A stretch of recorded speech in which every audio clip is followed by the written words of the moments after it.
बहुत समय पहले की बात है। हिमालय की पुत्री माता सती का विवाह भगवान शिव से हुआ था। माता सती भगवान शिव से अत्यंत प्रेम करती थी और उनके साथ कैलाश पर्वत पर सुखपूर्वक रहने लगीं। माता सती के पिता राजा दक्ष प्रजापति थे, जो स्वयं ब्रह्मा जी के पुत्र थे। लेकिन दक्ष को भगवान शिव का रूप, उनका तपस्वी जीवन और उनके भस्म से लिप्त रहने का तरीका बिल्कुल पसंद नहीं था। उन्हें लगता था कि शिव ऐसे देवता नहीं हैं जो उनकी पुत्री के योग्य हों। एक दिन राजा दक्ष ने एक भव्य यज्ञ करने का निश्चय किया। उन्होंने सारे देवताओं, ऋषियों और राजाओं को आमंत्रित किया, लेकिन जानबूझकर भगवान शिव और माता सती को निमंत्रण नहीं भेजा। जब माता सती को ये बात पता चली तो उनका हृदय टूट गया। उन्होंने सोचा, मैं तो दक्ष की पुत्री हूं, क्या पिता के यज्ञ में बिना बुलाए जाना अनुचित होगा?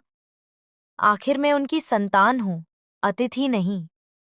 भगवान शिव ने सती को समझाया, सती, जहां अपमान का वातावरण हो वहां जाना उचित नहीं। वहां हमारे लिए सम्मान नहीं, केवल दुख होगा। अगर हम बिना बुलाए किसी के यहां पर जाते हैं तो हम अपने अपमान को ही न्योता देते हैं, क्योंकि जब किसी व्यक्ति को आपको बुलाने की मंशा नहीं होती तभी वो आपको बुलावा नहीं भेजता और फिर वहां आपका अपमान ही होता है।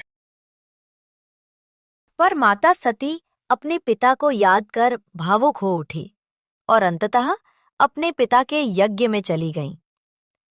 जब सती और ऋषि चुप हो गए, किसी ने उनका स्वागत नहीं किया, उन्होंने अपने पिता से कहा, पिताश्री, आपने मुझे और मेरे पति को निमंत्रण क्यों नहीं दिया? महादेव सभी देवताओं में सर्वोपरि हैं और वह आपके दामाद भी हैं। आपको एक दामाद का सम्मान तो करना ही चाहिए। भले ही आप देवता होने के नाते उन्हें न्योता न देते, लेकिन अपनी पुत्री के पति होने का सम्मान तो आपको उन्हें देना चाहिए। तेरा पति तो कोई देव नहीं, एक अघोरी है। वो भस्म से लिपटा रहता है, शमशान में रहता है। ऐसे व्यक्ति को मैं अपना दामाद नहीं मानता। तूने मेरे इच्छा के विरुद्ध उस महादेव से विवाह किया था और वो विवाह मुझे बिल्कुल भी स्वीकार नहीं है। ऐसे व्यक्ति को मैं अपना दामाद बिल्कुल नहीं मान सकता और ना ही उसे वो सम्मान दूंगा, क्योंकि वो सम्मान का हकदार ही नहीं है। वो सिर्फ पाखंडी है और देवताओं की तरह वो सुसज्जित होकर नहीं रहता। वो भस्म में लिपटा मुर्दों के बीच उठता बैठता है। ऐसे व्यक्ति को मैं तो क्या, ब्रह्मांड में कोई भी सम्मान नहीं दे सकता और इस पवित्र यज्ञ में उसे बुलाकर मैं अपने यज्ञ को अपवित्र नहीं कर सकता। तू यहां क्यों आई है? मैंने तो तुझे यहां बुलाया ही नहीं। क्या तुझे नहीं पता, किसी के यहां बिना बुलाए जाने से उसका अपमान ही होता है। अगर मुझे तुझे बुलाना होता तो मैं तुझे पहले ही न्योता दे देता, लेकिन मैं चाहता नहीं कि तुम दोनों मेरे यज्ञ में आकर उसे आप अपवित्र करो। अब चले जाओ अपने शिव के पास और कह देना कि मेरी चौखट पर आज के बाद कदम भी ना रखें और तुम भी मेरी चौखट पर आज के बाद मत आना। ने ही तुझे भेजा होगा अपने आप को निमंत्रित करवाने के लिए, पर मैं उसको वो सम्मान कभी नहीं दूंगा जो और देवताओं को देता हूं। वो इस सम्मान के काबिल ही नहीं है। उसको सम्मान देना तो दूर की बात है। मैं तो उसे अपमान के योग्य भी नहीं समझता। मैं ब्रह्मा का पुत्र हूं, स्वयं भगवान हूं। ये अपमानजनक शब्द सुनकर माता सती का हृदय जल उठा। सती ने सोचा कि महादेव सही कह रहे थे, हम यहाँ पर अपमान के सिवा कुछ नहीं मिलेगा। लेकिन मैं ही पिता भक्ति में अंधी हो गई थी और अपने पति की आज्ञा का उल्लंघन किया। अब इसकी सजा तो मुझे मिलनी ही थी।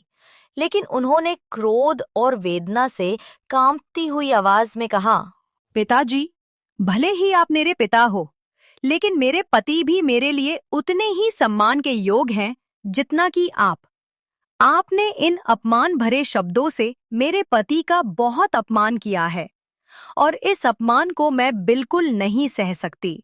मैं आदि शक्ति हूँ, चाहूं तो आपका अभी वध कर सकती हूँ, लेकिन आप इस देह के पिता हैं और मैं पिता हत्या का पाप इस देह को नहीं दे सकती।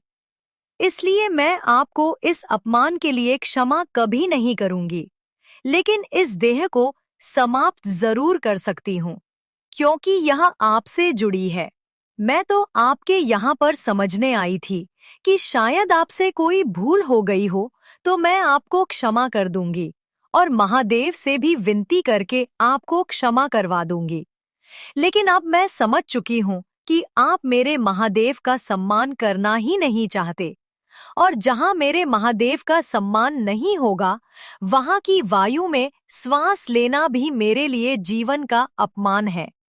हे महादेव, मुझे क्षमा कर देना।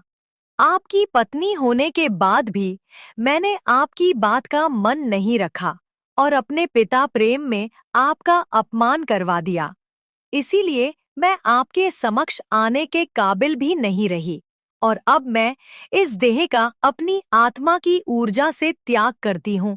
मेरे प्रिय महादेव, अगर हो सके तो मुझे क्षमा कर देना, क्योंकि आपकी आज्ञा के बिना ही मैं देखा त्याग कर रही हूँ।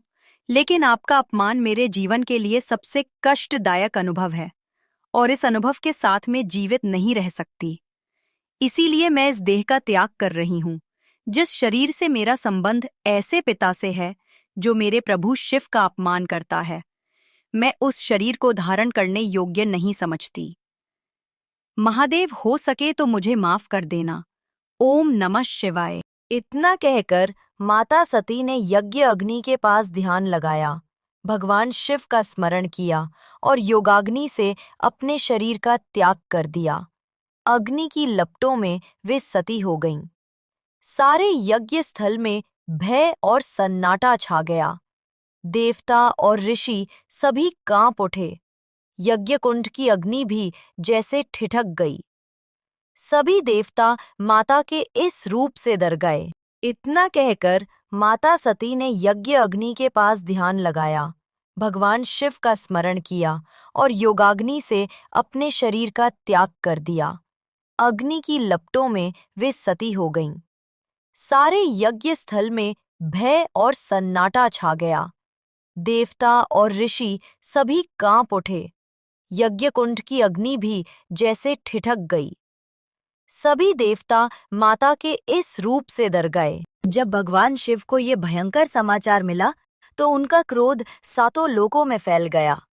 उन्होंने अपने जटाओं से एक राक्षसी रूप वीरभद्र को उत्पन्न किया और कहा, जाओ, दक्ष का यज्ञ नष्ट कर दो। वीरभद्र ने यज्ञ स्थल पर पहुंचकर सब कुछ नष्ट कर दिया और दक्ष का सिर काट दिया। भगवान शिव के इस रूप को देखकर सब भयभीत हो चुके थे। किसी को समझ नहीं आ रहा था कि भगवान शिव का ये रूप क्या विनाश करेगा और इस विनाश को कैसे रोका जा सकता है, क्योंकि भगवान शिव तो सती के वियोग से बहुत ही दुखी थे।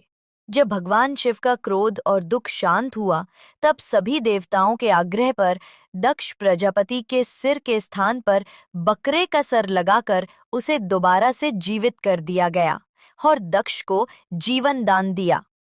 लेकिन कुछ वर्षों बाद फिर से चारों तरफ खुशहाली लौट आई। माता सती ने फिर से पुनर्जन्म लिया। इस बार उन्होंने पार्वती के रूप में हिमालय और मैना देवी के घर जन्म लिया। बाद में उन्होंने फिर से कठोर तपस्या कर भगवान शिव को अपने पति के रूप में प्राप्त किया। माता सती की कहानी हमें ये सिखाती है कि जहाँ भगवान का अपमान होता है, वहाँ मौन रहना भी अधर्म है। सती ने अपने धर्म, अपने प्रेम और अपने आत्मसम्मान की रक्षा के लिए सतीत्व का मार्ग चुना। उनकी निष्ठा, प्रेम और समर्पण के कारण ही आज उन्हें आदि शक्ति माता सती कहा जाता है। बोलो, आदि शक्ति महाशक्ति की जय।